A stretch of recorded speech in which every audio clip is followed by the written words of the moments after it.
आनन्दश्रूकलारोमा हर्षपूर्णं तपोधना सर्वमम एव द्रक्ष्यन्ति कलौ संन्यासरूपिणम्।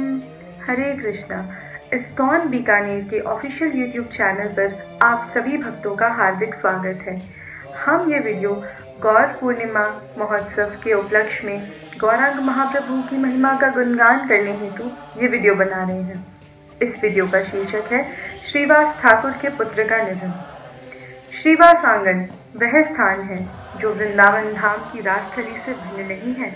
यह वह स्थान है जहाँ भगवान श्री चैतन्य महाप्रभु ने अपने भक्तों के साथ नाम संकीर्तन किया और वृंदावन की रासलीला के समान ही प्रेम पूर्ण आदान प्रदान का अनुभव भी किया।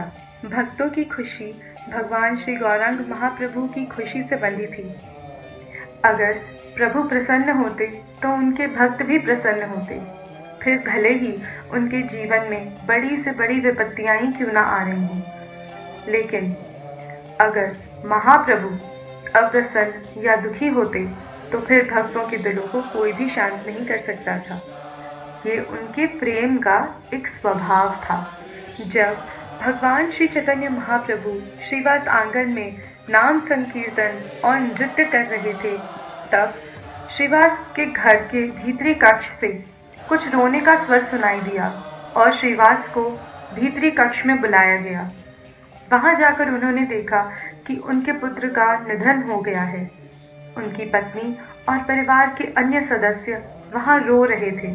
श्रीवास ठाकुर ने तब अपनी पत्नी और परिवार के अन्य सदस्यों से कहा कि उनका पुत्र तो सबसे ज़्यादा भाग्यशाली था, जिसकी मृत्यु तब हुई जब भगवान श्री कृष्ण चैतन्य महाप्रभु स्वयं उनके घर में नाम संकीर्तन कर रहे हैं। निश्चित ही उनका पुत्र आध्यात्मिक जगत में लौट गया है। श्रीवास ठाकुर ने अपनी पत्नी से कहा कि यदि उनके रोने से महाप्रभु के नृत्य में बाधा उत्पन्न होती है तो वे अपनी जान दे देंगे। उन्होंने उन्हें चुप रहने और महाप्रभु के नृत्य में खलल न डालने के लिए कहा। इतना कहकर श्रीवास ठाकुर वापस कीर्तन में शामिल हो गए। भोर होते ही श्री चैतन्य महाप्रभु ने कीर्तन बंद कर दिया और श्रीवास से कहा कि मुझे यहाँ पर कुछ उदासी का अनुभव हो रहा है। श्रीवास, यह क्या है? श्रीवास ने तब मुस्कुराकर महाप्रभु से कहा कि हे महाप्रभु, हे गौरांग महाप्रभु, आपके दिव्य चेहरे पर चंद्रमा सी कांति है और आनंद भरी मुस्कुराहट है।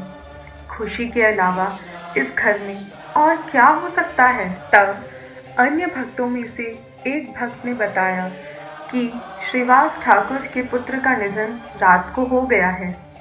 इतना सुनते ही चैतन्य महाप्रभु जोर जोर से रोने लगे और बोले, मैं ऐसे भक्त की संगति कैसे छोड़ सकता हूँ जो इस दुनिया में अपने ही पुत्र तक की मृत्यु के दुख को, किसी दुख को नहीं जानता, केवल मुझे प्रसन्न करने के लिए मैं ऐसे व्यक्ति की संगति कैसे छोड़ सकता हूँ।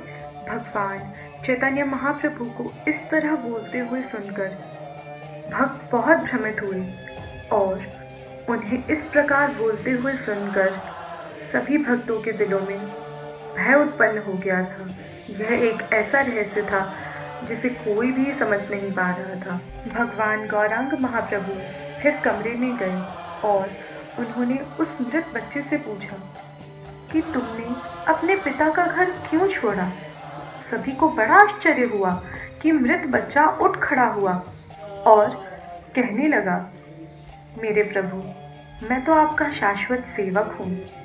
मुझे आप जहाँ भी भेजते हैं मैं वहीं रहना चाहता हूँ। भाग्य की शक्ति से और आपकी दया शक्ति से मुझे इन दिनों श्रीवास के घर में रहने का सौभाग्य प्राप्त हुआ, लेकिन अब आपकी इच्छा शक्ति से मेरा भाग्य दूसरे शरीर में जाने का है।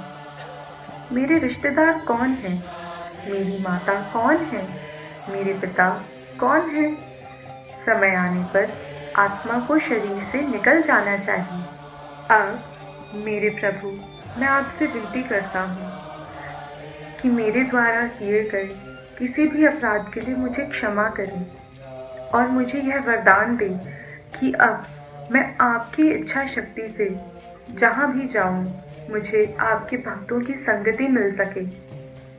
अब मैं आपकी आज्ञा से जाऊँगा। इतना कहकर बच्चा वापस मृत पड़ा रहा। अपने बच्चे को इस तरह की दया प्राप्त होते देख पूरे परिवार में खुशी का माहौल था।